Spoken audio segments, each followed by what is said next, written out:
Hello, welcome back to The Inner. Today I'm joined by one of my favorite musical artists and mystics, Laura C. Hello. Hi, Nelson. Hi, thanks for having me. I'm honored to be here. It's nice to finally get to meet you. You too. Yeah, so if you could kind of introduce yourself a bit for the audience. Well, um, I'm a singer, songwriter, uh, mystic, union artist. Not really sure what I do. Uh, I release I release music, um, and it seems to be a way of people engaging face to face with God, maybe that have never engaged before. And it seems to open people up in a different way. I'm just really into understanding frequency and becoming the instrument.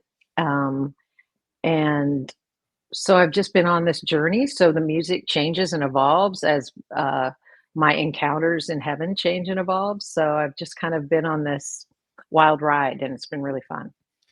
That's great. So let's kind of pick up with a topic that I know you're familiar with, the restoration of all things.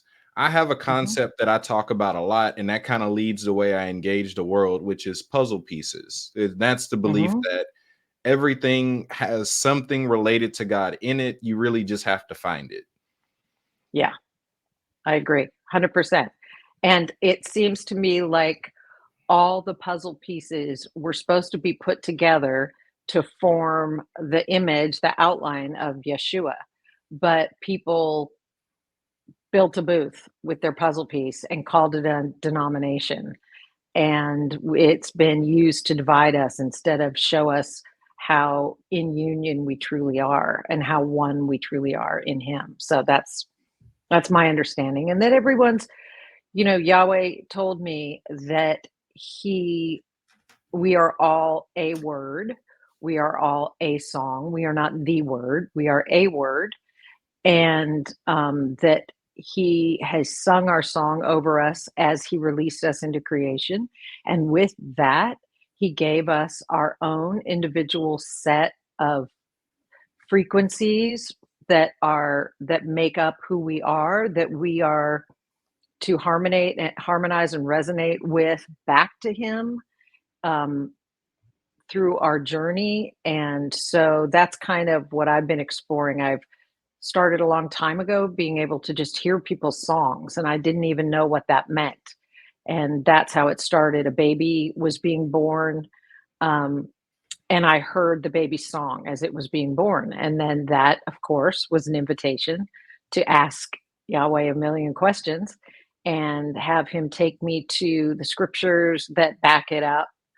Um, and so that's kind of been this fun journey. And so I love to, when I go someplace to worship or when I worship myself, it's always about hearing the song, whether it's the song that he wants to release at that moment. Sometimes when I go to, I've had wild experiences in like Canada and New Zealand where I heard the song of the land as I was worshiping. And as I began to sing that back, the land responded.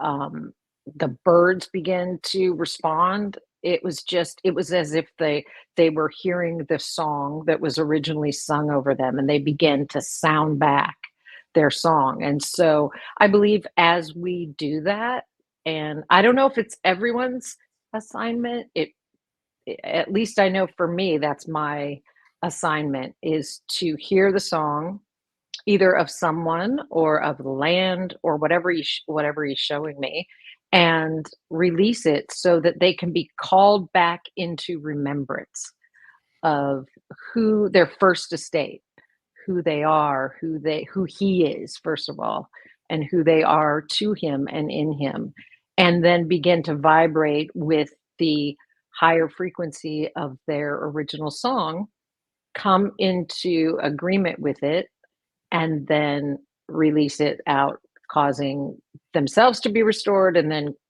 extrapolate to creation being restored. So That's kind of my Yeah. dream in a nutshell.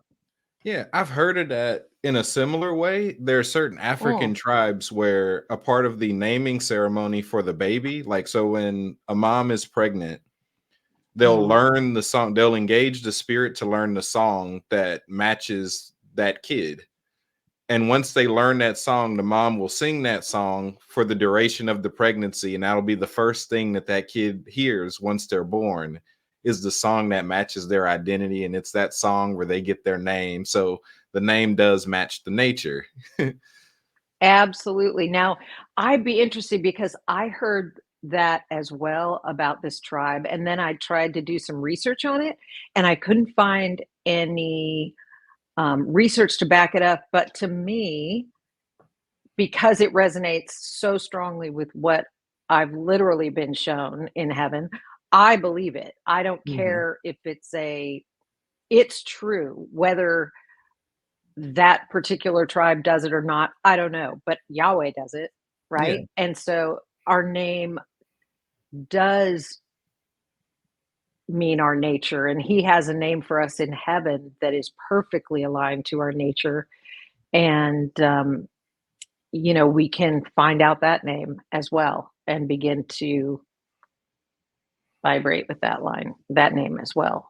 yeah, and I believe that's why so many people uh change their name once they kind of awaken to their spiritual identity because they realize the name that they were Yeah. given at birth doesn't match their calling. In my case, mine does. Yeah. I don't have to switch from Nelson.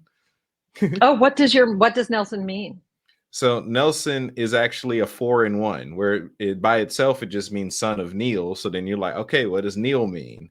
Well, Neil Right. means victory, it means passion, it means the cloud, it Mm, means there's a bunch of revelation you can pull as the son of victory, the son of passion. mhm. It's all things kingdom related. It's a sonship Yeah. name, the son Yeah, of the that's cloud. awesome. I'm one of the most open people about being mentored by the cloud of witnesses. Mm. Yeah, I love the cloud of witnesses. In fact, I was just listening to someone teach on Jonah, and I've had a lot of encounters with Jonah, and I absolutely honor him. And it's just so, once again, the puzzle piece. The piece she was teaching on was absolutely true and not even remotely close to the piece that he gave me, which was also true. Do you see? Mm. You know what I'm saying? It's like the elephant, it's all the elephant. Are you looking at the trunk or the tail? What do you see? But there's just so many layers to every story in scripture. And I love that, like you said, you can have encounters with them because they are the church, right? The church of the firstborn. They are, and they're Yeah. not dead, they're alive. And we can have encounters with them and really learn things that apply to, we could take like what he shared with me, literally applied to where I was at the time, and was also part of his story. So it's a beautiful thing. Yeah. Like even going into like continuing with the puzzle pieces and the restoration of all things, we were talking a little bit of like the faction wars a little bit. And Mm, it's when you refuse to pick a side and you just choose to be, you kind of give a fair chance at everything to prove itself or reveal the God part in it. And you come to find out that yeah, a lot of things got labeled evil or witchcraft that never were. They actually are God's stuff, but it got mislabeled by the Christian community, so it has a bad reputation. And now non-Christians have a absolutely. hold of it. And again, that reputation has changed, but God's heart towards that thing never changed. Could you talk about that a little bit? Well, any system that creates an us and them is not kingdom. It's not his heart, because in kingdom there is no us and them. There is only one. And so I've just been really engaging Father's heart for creation, for humanity, and I've had a lot of opportunities and invitations to, have have reconciliation, and even if it's just in me, with people, that I would have judged. And so I really see if everyone has a song, like I see them as that, and I want to hear their song. I want to know their story, their song, because it's all comes. Everything is from him, for him, to him, and back from him, for him, through him, and back to him. So, like you, that's I'm not interested in anything that creates an us and them because that's just not how we are already one. Yeshua sees us as one in Him, and so if we see anything different, I just personally believe that's from the wrong tree. Yeah. I'd call it a satanic structure because it's built on separation rather than unity. Amen. Yeah, yeah. I mean, how else? There's only two trees. It's either one tree or the other. Yeah. So, yeah, I'm with you. And then talking about having a word that or a song that fits the individual, it reminds me of there's a scientist, Dr. Ibrahim Karim, who's known for biogeometry. And Mm. he's known for drawing shapes and giving signatures to things that match its energy. So it's like you kind of have the vocal version of what he draws visually.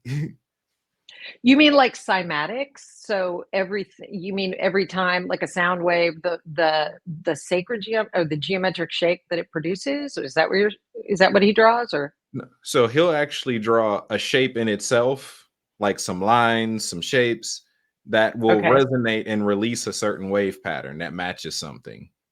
So Oh wow, okay. they have like jewelry and things like that that have certain engravings on it that resonate with different parts of the body. So just wearing the jewelry is enough to heal certain parts of the body because it has that signature etched into it.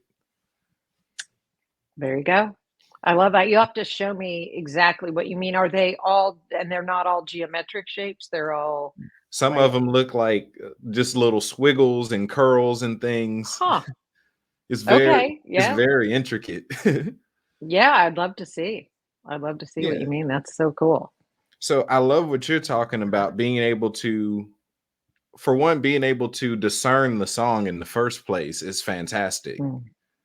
in order to match it up with what it needs to be matched with. Because that's all about that. When we talk about things resonating with us, it's really about, does it match the song on the inside of myself?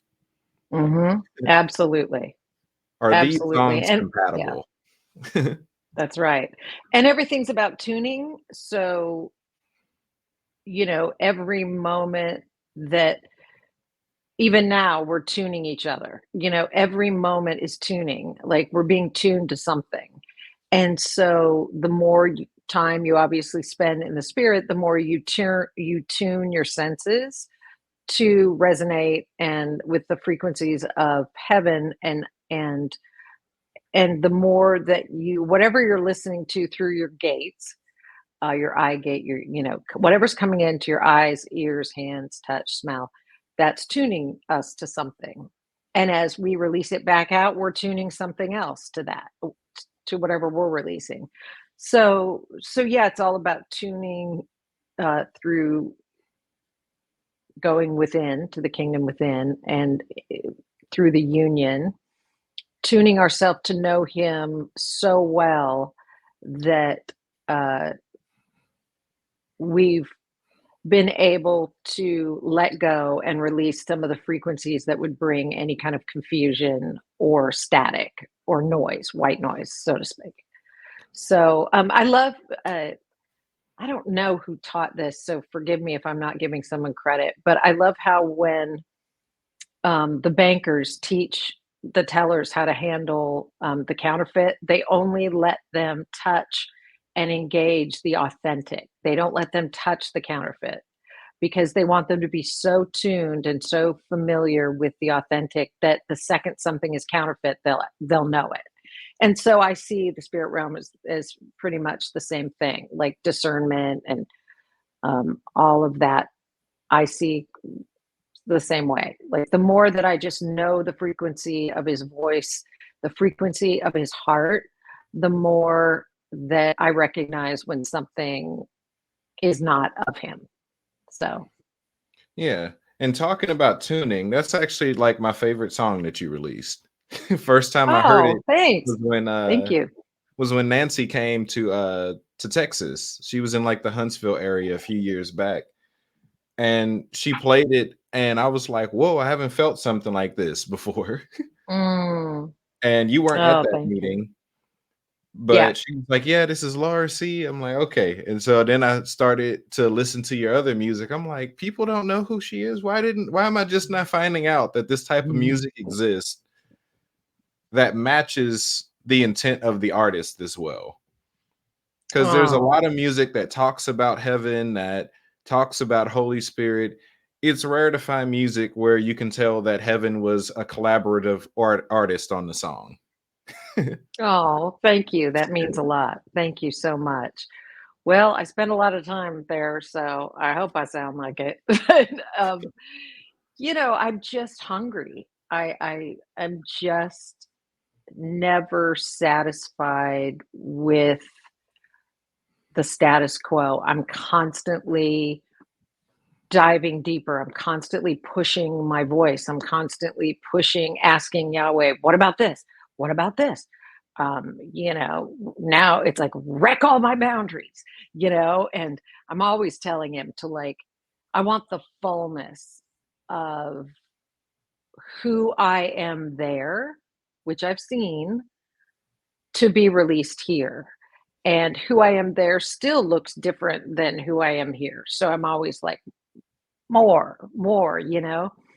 I want, I like, I realize when I sit down at the keyboard, I have gotten to the place where I'm 100% open to anything could come out right now. Any sounds could come out, any um, instruments could come out, any melodies could come out, any lyrics could come out. And I pretty much operate with my producer spontaneously for the most part in the studio now. In the last couple years, I very rarely come in with any structure other than maybe a title or a key because I've heard it in the heavens and I know the key. Um, and we just step into the river and play and flow and just splash around. And, you know, um, I love partnering with creation. So you'll see in a lot of my music, I'm partnering with um, sounds, animal sounds, conch shell sounds. I'm particularly drawn to the indigenous sounds of New Zealand and any indigenous sound, all these ancient sounds just wreck me and resonate with me so strongly. And I know that's from my DNA. And I believe all the ancient sounds are connected. So, but I just love partnering with creation, which is so funny because, I spent 10 years in Hollywood as a songwriter on Chrysalis Records and I just never if you would have told me I would have been doing any of this, if you would have been told me now that I'd be singing mostly without words, I would have been like, "Are you crazy?" Like, I sat under the best songwriters in Hollywood. I've been with the best of the best.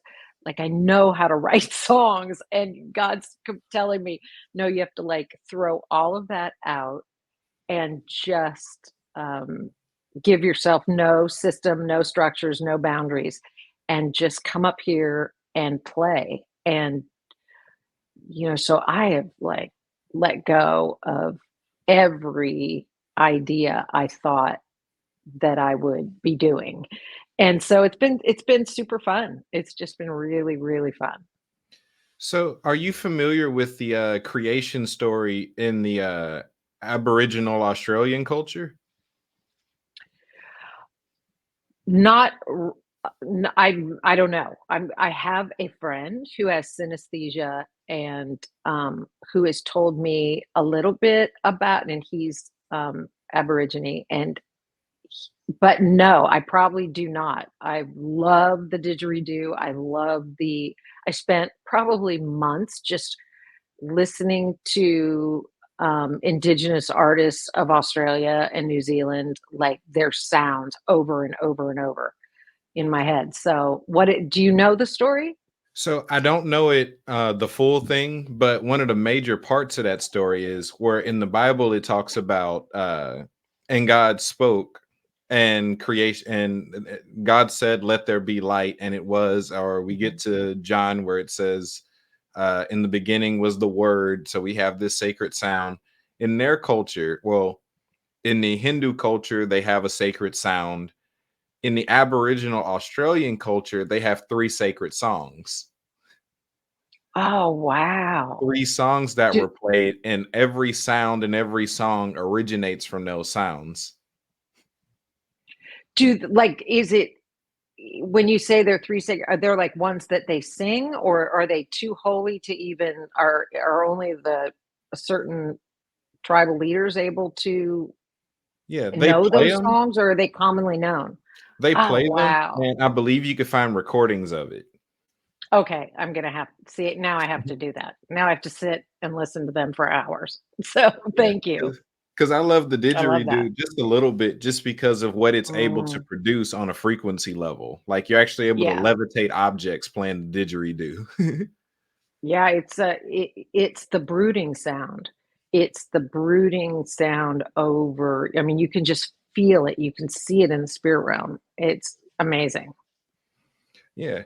So talk about your journey into how did you really begin to engage heaven the way that you do now? When did that start? How did that begin for you? Um, it started by the Lord using, God will use, I always say, God will use anything, even Christianity, to wake you up, And it started by the Lord using like um supernatural things on TV, like, Long Island Medium, and me going, wait a minute, I've heard the audible voice of God. Why? And the church doesn't tell me that's possible. Why does she get to operate in more cardionosis and more hearing in the spirit realm than I do? I don't understand that. I didn't not believe, like, I believe she was hearing. Hmm. Now it's who she's listening to is maybe the question. But I was like, that's not cool. That's not fair. Like, I want that. Like, it began to be stirred up in me. And then I had a really powerful encounter with my friend Angela, where she disappeared and for 3 hours just appeared as Holy Spirit in and like transformed me. And then she handed me a book as I left, and it was like Kat Kerr Revealing Heaven. And she said, "The Lord says you're supposed to read this." And as I read it, I got baptized in the Spirit, which I didn't even know was like a thing because, I was part of like a Presbyterian church. So, which I never identified with. I was just there because the Lord told me to be there. So I got baptized in the Spirit, and then I started searching, and I started watching her videos, which led me to Ian Clayton, which led me to um, eventually Nancy, but she was hidden at the time, so there wasn't hardly anything out there. And like you were talking about earlier, I woke up being able to see in the spirit, like full on 4D uh, overnight.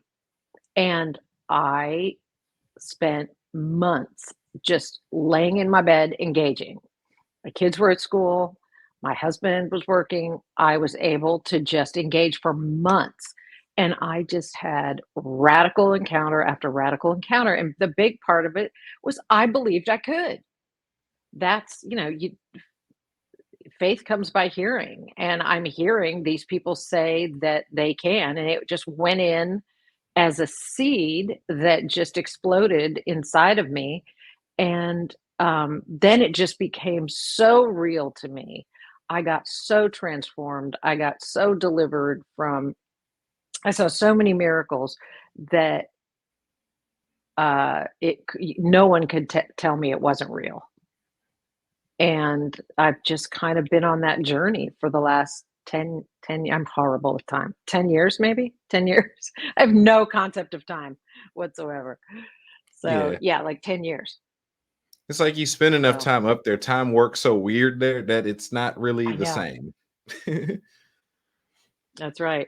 That's right. So, talk about how you've been able to incorporate the different solfeggio frequencies into your music. I know some of them are usually like what is it, 523?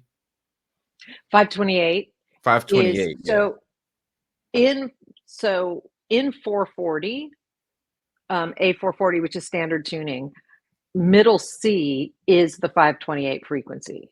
So you can actually play in 440 and use one of the solfeggio frequencies, which I do see the fruit of people when I use it like that intentionally, and people seem to, I know that I have more radical encounters. It seems to tune you in quicker.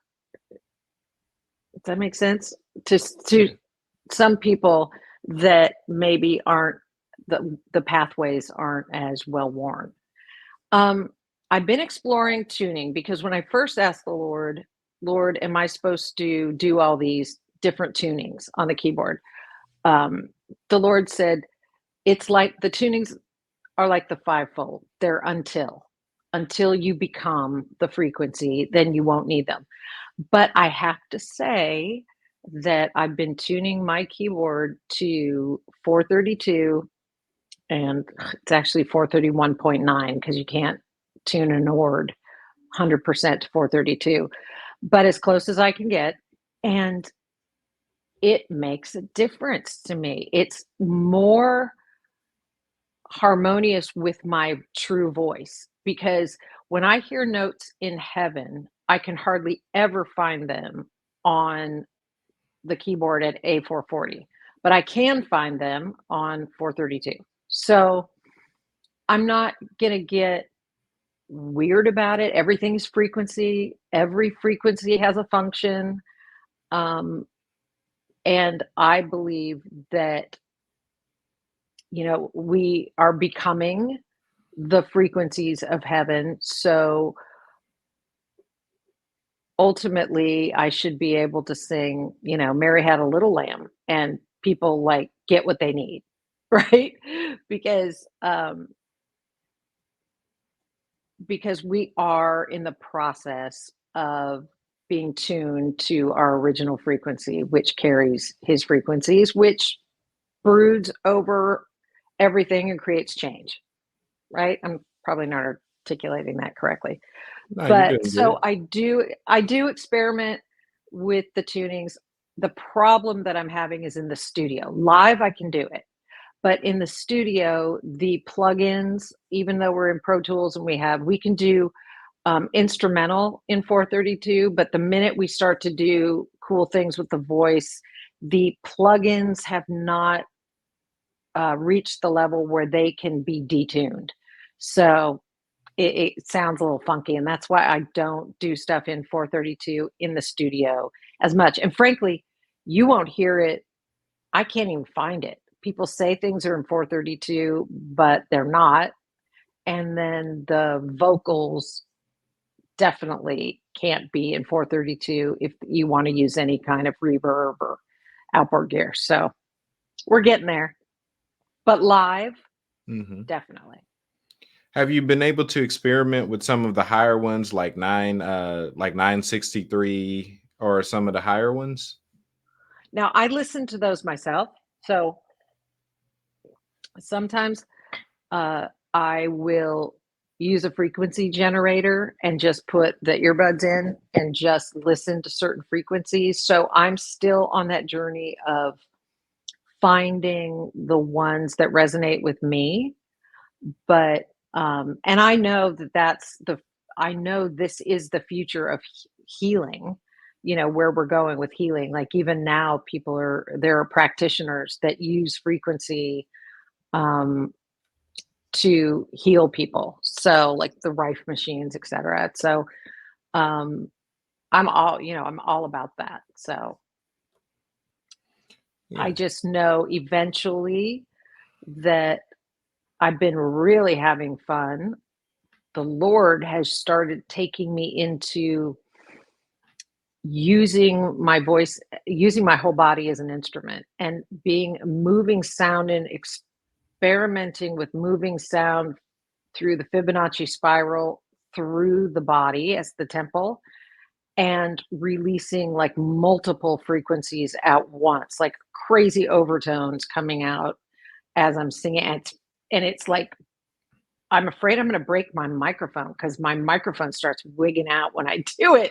So I'm seeing like 5, 6 frequencies coming out, and my microphone starts to buzz and crackle. And I'm like, oh no.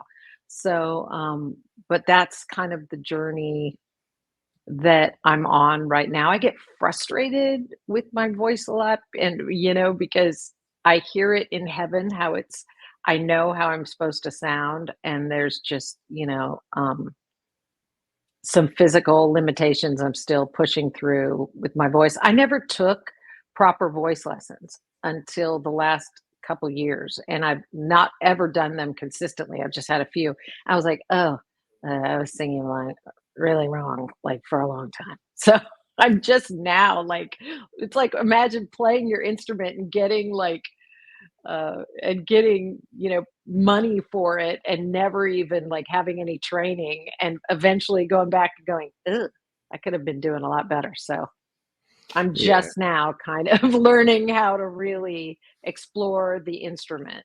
And but it's trippy, like live, when I will tap into the songs of the earth and creation, and what the region that God's like showing, where say I'm leading worship somewhere, and I start to hear the song of the land that he's calling forth. Sometimes it's a beautiful melody, and sometimes it just frankly sounds weird. And I keep thinking at that moment, "Oh, Lord Jesus, please, I hope this isn't on camera." Or, "Oh, please don't let my husband see this. He's gonna think I've gone full whack."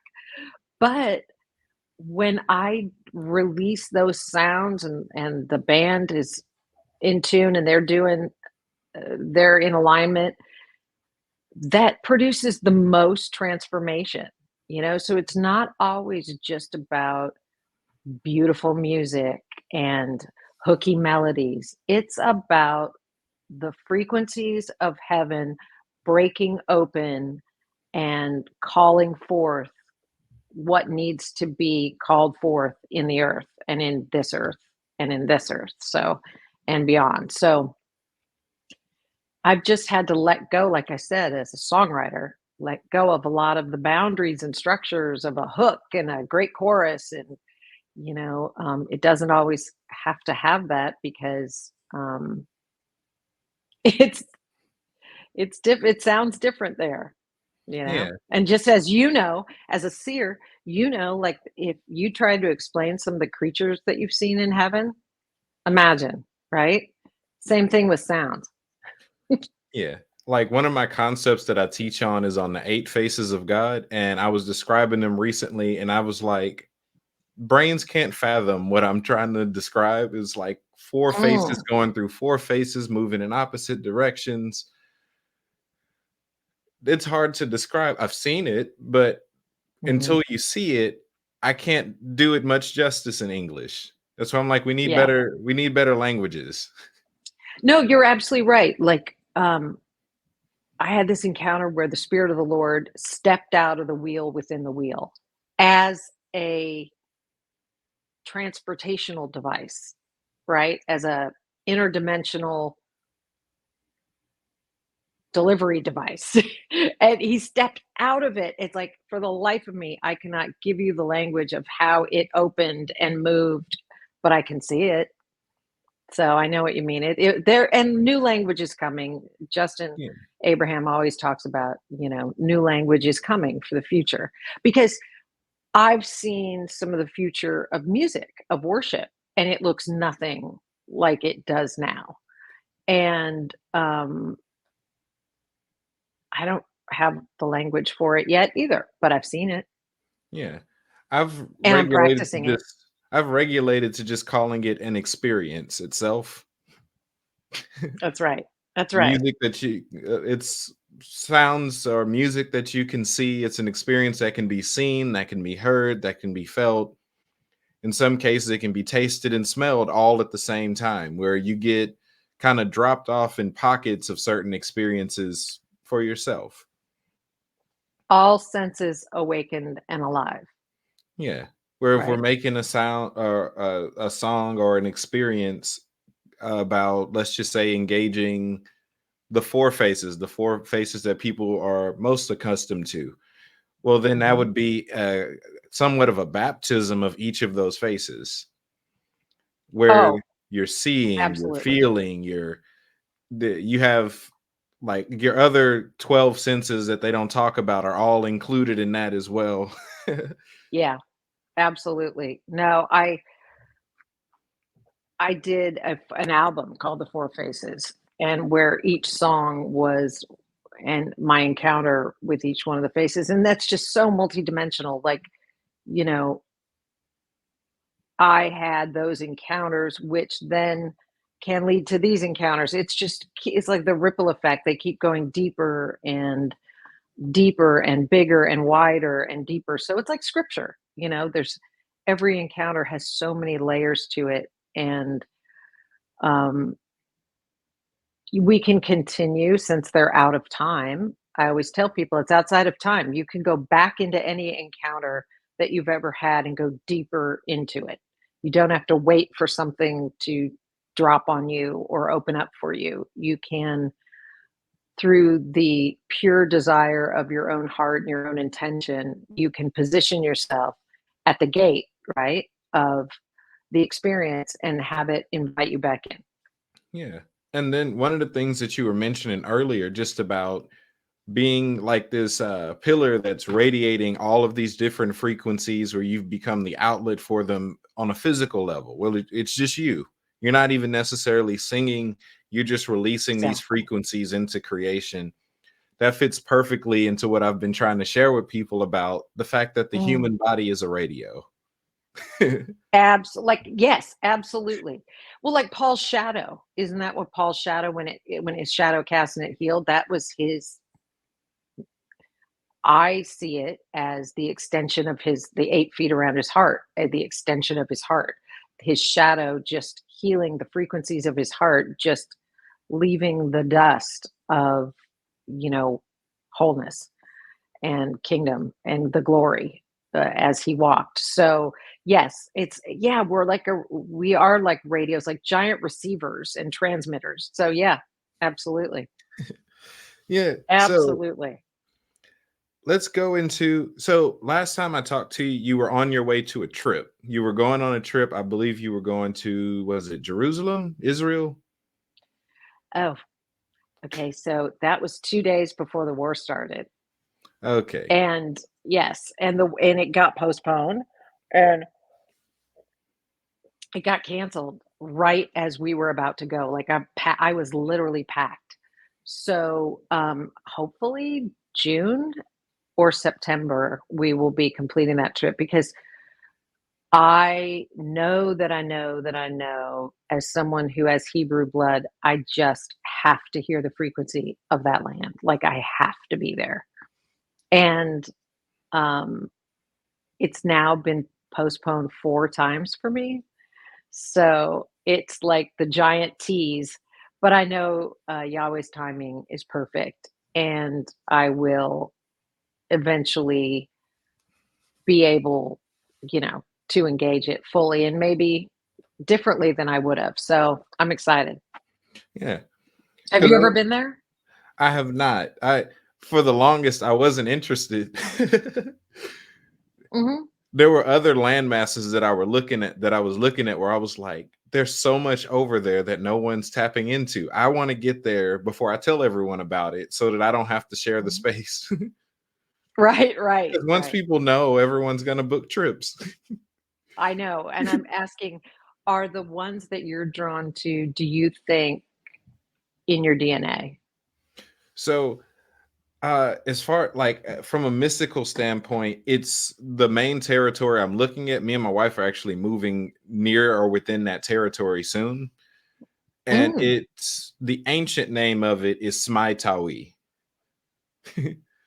okay, does which that have a in, meaning to you? Do you know what that means? yeah, it's the place where the upper and the lower meet. Oh, wow. And that includes the territory where Israel and Jerusalem is. It includes where Egypt is, so where Mount Sinai, where God literally came down. It includes all of that landmass. It's just much And you're bigger than moving there? I plan on moving, at least within proximity. Wow, Because, wow. dual citizenship is another issue. Okay. Do you have dual citizenship? I will. So there's Oh, the you will. place that I'm Okay. moving to allows it. Oh, okay, great. So And I'm trans looking at that relocation. You space. may just be trans relocating there. Yeah, because the place it like the history of that location is all the government of God. It's all imperial, it's all kingly. Wow. If you like once you really get into the mysticism, that whole territory, like usually we just look at Israel or Jerusalem as God's land. Well, God's too big for a city. Sure, God absolutely. has a It's all whole his. region even within the earth. But there's an Mm, entire region that can be classified as God's stuff, and it was titled "The Place Where Heaven Meets Earth," pretty much. wow. So you've been called, you heard the sound of it and you Yeah, feel called to that. That is yeah. cool. Like there's a major resurrection happening over there, Wow.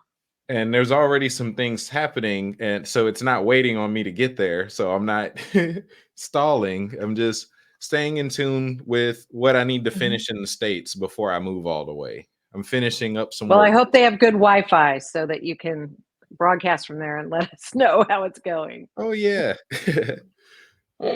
But yeah, like there's different locations, even different languages. Like I've come to learn Mm, that a lot of our modern languages don't hold the right frequencies in order to portray even the feeling of what we're talking about.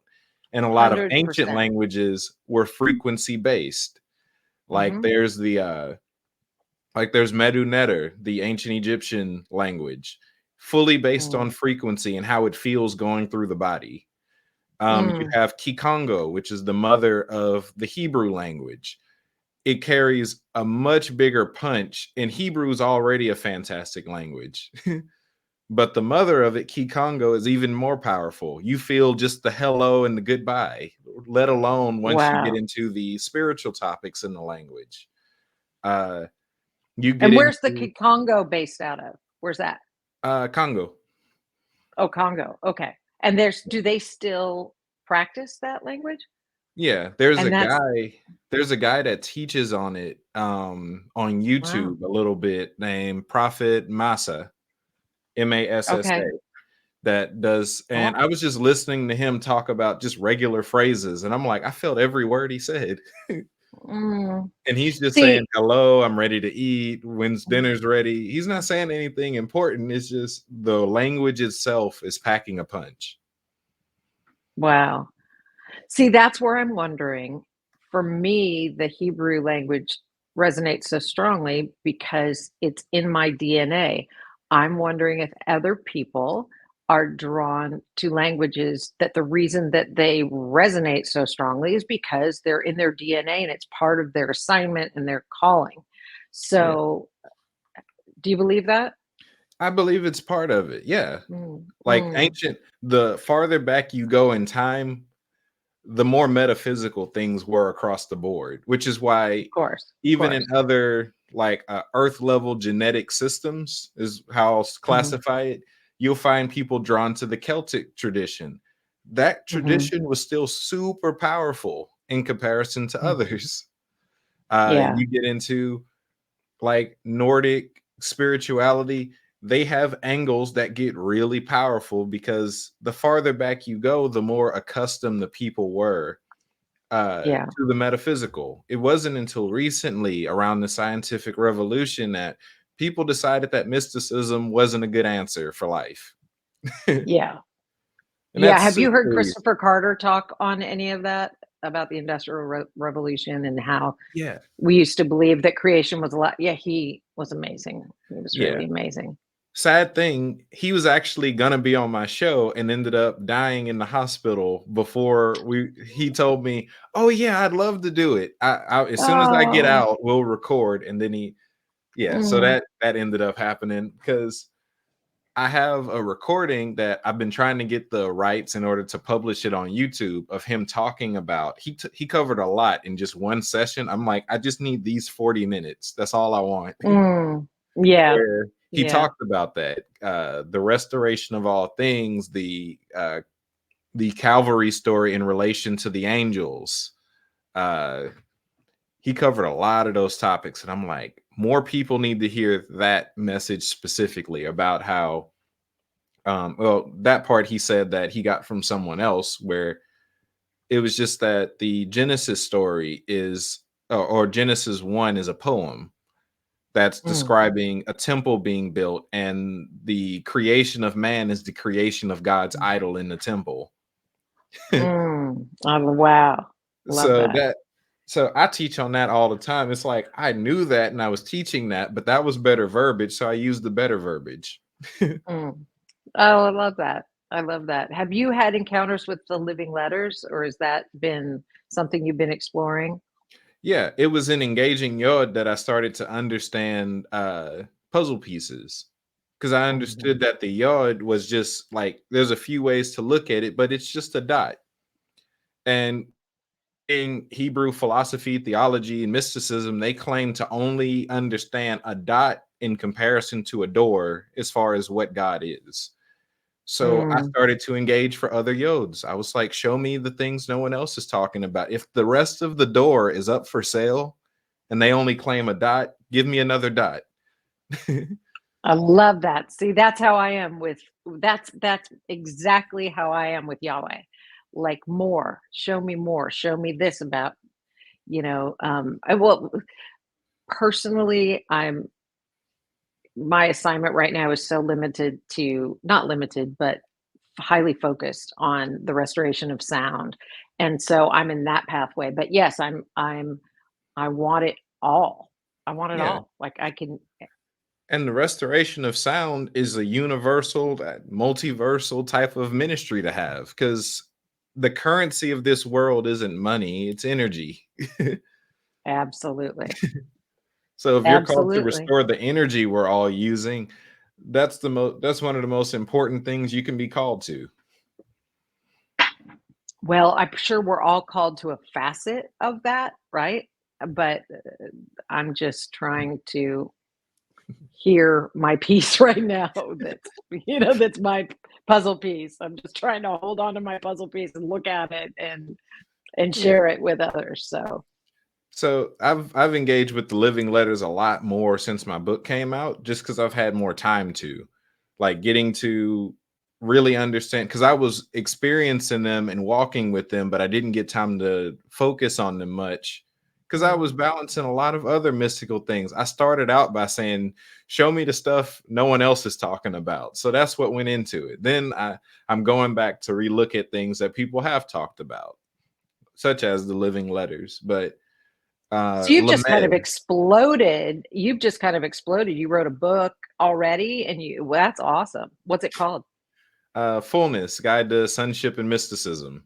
It's a textbook. I kind of taught Mm. the how-tos for Oh everything wow, because I've been trying to work wow. myself out of a job for a while. The more people step in their identity, the more I get left alone. I just get to be an introvert at home and float in my office. Yeah, yeah. But I like feel back you. when I was in high school, I used to function with the Lamed as an umbilical cord. So I was fully connected and I would be able to see, and I was always receiving direct revelation about everything. where before I could Mhm. ask a question, the answer was present because it was a quantum linking between the Father's mind and whatever question I Mhm. was getting ready to ask, which made me seem a lot smarter than I was at that time. I was just the best Q&A person. I wasn't a storage unit yet. Wow, and did you know when did you know that that was Lamed? Did you know after or during? During. So it's like Oh, I'd seen the wow. letters around that time and it done like I'd Googled what some of the letters were, and that was my only Sure, sure. reference of just looking at Wow. the black and white chart and going, okay, that's the one. But Wow. everything else I kind of mapped out myself. Even when I started to teach on the watches, I didn't study the watches first. I pretty much taught myself the watches, and then my mentor You mean who like the night watch? You mean like the night yeah, watch and the several watches at night? Okay, yeah, the different watches. okay. Like I taught myself that through experiencing the frequency Mhm. and the atmosphere of that time period. And then I kind of like showed my mentor at the time what I was working on. He said, "Wow, that's super close. All right, keep doing what you're doing." That's Because he'd awesome. actually That's studied it awesome. for years. And he's like, I wouldn't have labeled it that way, but it's not wrong. Yeah, Because yeah, that's usually great. people call the 3 to 6 watch the witching hour, and I don't, because that gives too No, much no, no, credit. no, no. Yeah, that's my favorite. I wake up at 3 AM on the regular, and Yeah. that's when I'm the most clear and able to I almost always wake up in an encounter. So, Yeah. So like the way that the watches are set up, you actually experience the benefit. It's split in half, where you get two opportunities for each every day. So mm. 3 p.m. is just as powerful as 3 a.m. Oh, that's cool. I never thought of it that way. I love that.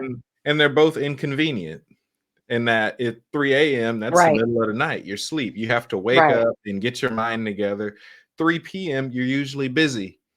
There's usually right. too much going on. So the power pocket is evenly inconvenient for us all. But should you Yeah, engage for it, you get the same benefit. So I often told people if you don't want to get up at 3 a.m., just make sure you're free for 3 p.m. and you'll get the same results. I love that. And here we are at 3 PM. Yep. That's awesome. So I want you to go back to something you mentioned a bit earlier. Talk about your relationship with the cloud of witnesses. Who've been some of the figures that have been influential for you? Well,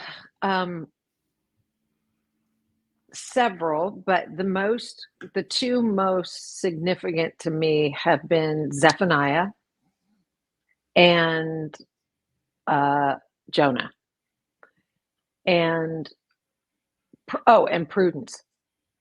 Prudence. Zephaniah has been the way he was introduced to me as part of the Council of the Sounds of Heaven, and which the function of that is to equip sons with the sounds and frequencies that underscore their scroll is like the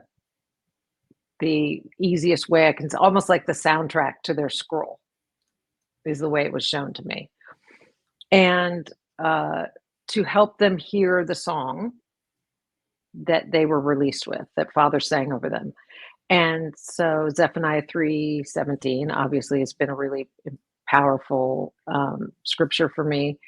And he was with Yeshua when Yeshua sat me down, took me to, um, I've said before, I had a 48-hour experience in the heavenlies where Yeshua took me into this giant theater, showed me this big piano, sat me with Zephaniah, and it was the second time that I'd seen him. I just didn't know who he was.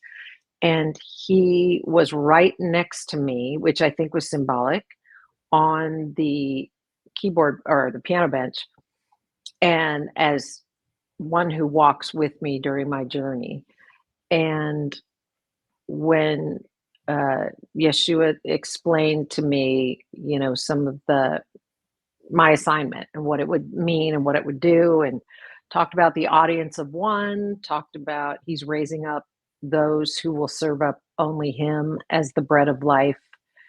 He asked me if I would worship him with a bag over my head, which at the time I thought was really weird and literal. And it turns out that it's not about that. It's about not building a name. It's not necessarily nameless, faceless generation, but it's about not being the center of focus for the worship. And that's awesome because, to be honest, I'm most comfortable being off in the corner of a stage and not having the spotlight on me. In fact, one of the largest venues I ever played, it was the biggest stage I ever played, and I made sure that Miles and I were over on the corner, and we put 3 chairs in the center of the stage and put the spotlight on the 3 thrones. And that's, if I could lead worship that way all the time, I would. That's also why I use a lot of videos that I don't put myself in any of the videos. It's just what he asked me to do, and I'm more comfortable with that.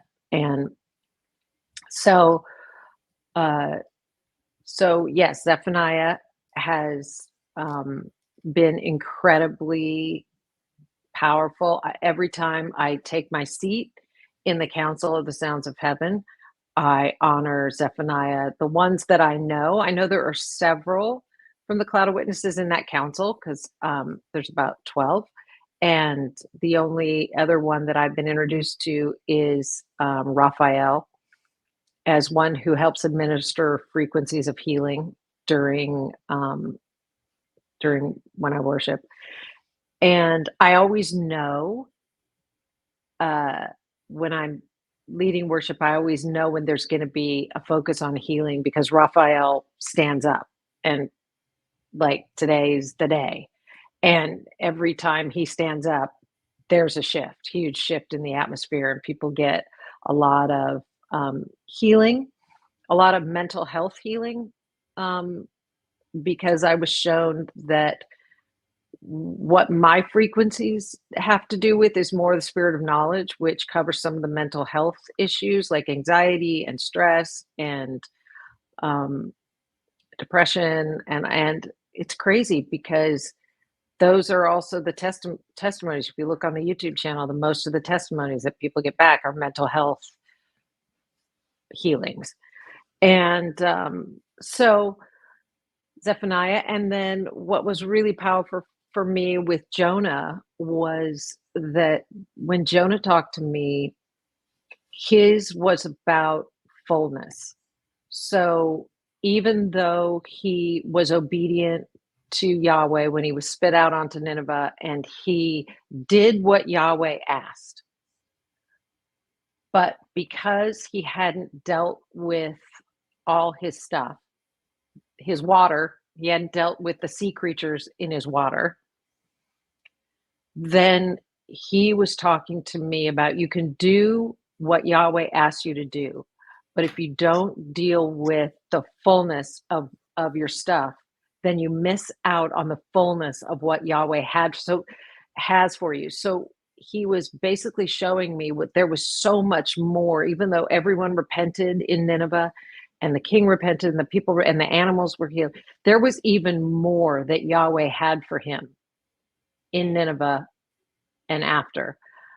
But because he hadn't, I don't know whether he refused to or didn't know to let go of the bitterness and whatever his emotional, blockage was, that he didn't get the fullness. And that was kind of the warning to me that he was trying to talk to me about, was like, don't always go for the fullness of what Yahweh is showing you. Don't just do what he asks. There's so much more to what he has for you that's so much more beautiful. It's like, I always liken it to someone who gets married just because they want to be married, and they do the they do the minimum. They follow all the rules. They don't cheat on their spouse. They spend time with them. But because they don't give 100%, because they don't seek intimacy, then there's the fullness that is missing. And so that was a really powerful message to me. I honor him, but I don't engage with him regularly. Like, I really feel like the cloud of witnesses, they share with you what they need to share, and then you may or may not, they may be around for a while. You can build relationship with them, but they're pretty specific about what they need to share, Yeah. and they'll kind of show you if they're supposed to be, like by Zephaniah sitting next to me. I know that meant that he was supposed to walk with me. I felt like Jonah was more for the time that I was in. He had a word for that. And Prudence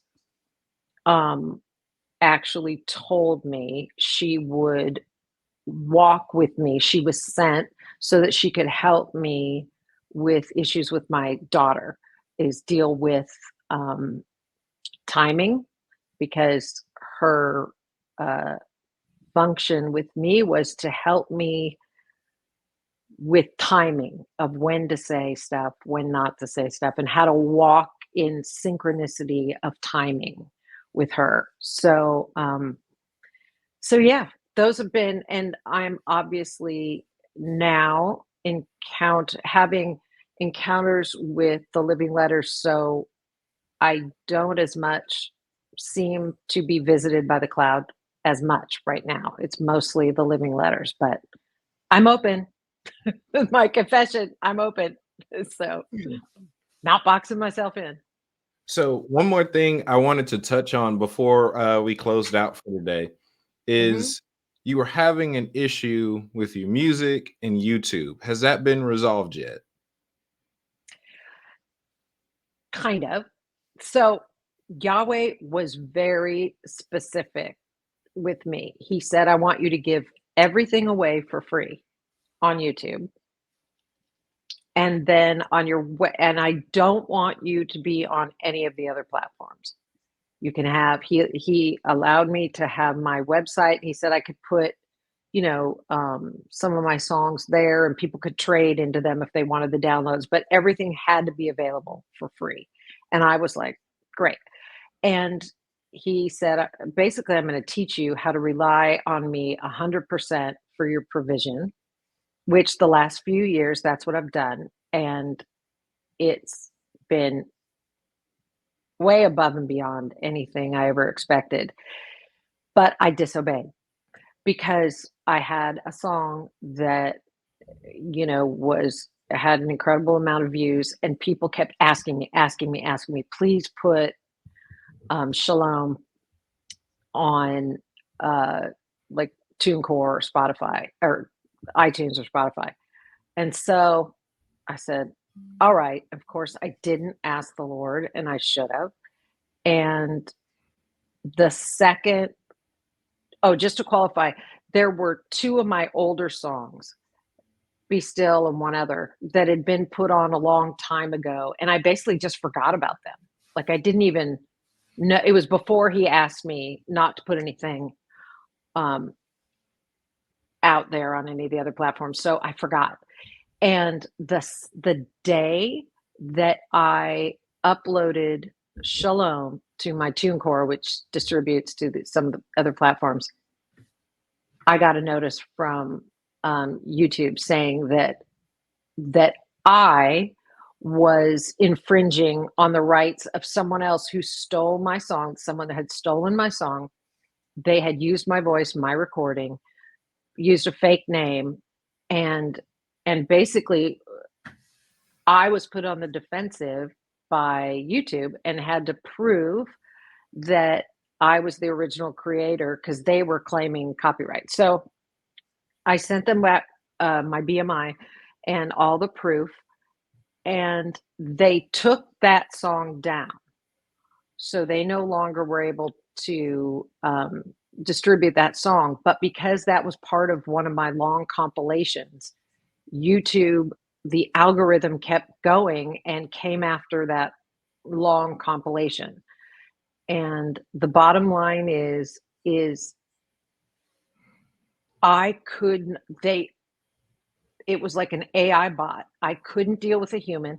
I could not reprove, for even though I'd already proven it was mine, that the algorithm would not let me reprove that it was mine again. And I ended up compromising and editing that my own song out of my own compilation album so that I could keep that video up. And so it was resolved, but by me compromising, and it has not been resolved otherwise. So I obviously took responsibility for disobeying, and I had the record wiped clean by the blood of Yeshua, and dealt with it in the courts of heaven. And I haven't had any problems since, but I definitely am on a track where I will be pulling out of all the major platforms, the systems of this world. And it's not because I hate them or have anything. It's simply because that's what God asked me to do. He obviously can use anything. He can use those and is using those for his glory.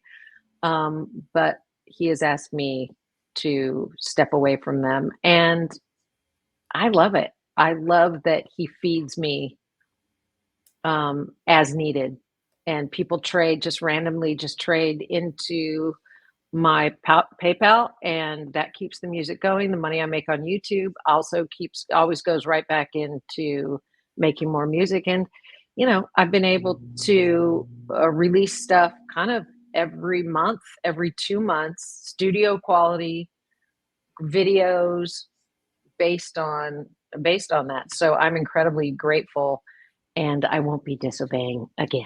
Yeah. So I was just gonna ask, I'm like, was there anything that the rest of us could do to help in that issue, if there was something? Oh, I appreciate that. Just thank you. I am actually okay. This is weird. I'm okay with people stealing my music because it's all his anyway, and I don't hold it precious. It only bothered me when I was forced to, like, take something down of my own. That's the only time it really bothered me. But, let the glory be released, let the sound go out, let the frequencies go out. Um, and in the meantime, I'm just going from glory to glory and continuing to release what I see and not hold it loosely because it's all his anyway. All right. So, in closing, where can people find your music? Where can people connect with you? Oh, so, my website is lauracmusic.com, and the free YouTube channel is Laura space C as, worship. And you can just Google Laura C and it'll come up. But yeah, it's all free on YouTube. All right. So, could you pray for the audience as we go? Oh, sure. Lord, I just thank you for this time together. I just want to gather all of those in my heart that are listening right now and that want to hear the sound, the song that you sang over them, Lord. So I just gather them up and just present them up to you right now, that you would turn up the volume on their song so that they can hear the sounds and the frequencies that accompany their destiny, that would enable them to release back into creation what they were created to release, and be able to reveal the special, unique facet of you that they are. And I just pray for further, deeper intimacy, because without intimacy, none of this matters. And your blessing and your shalom over each and every one of them. And Nelson as well. Thank you so much for what he brings in his unique puzzle piece. Amen. Amen. Laura, again, thank you for joining me today. It's been Thank great. you. Thank you so much, Nelson. Shalom. Shalom. Well, y'all, this concludes this episode of The Inner. Y'all be blessed. Until next time.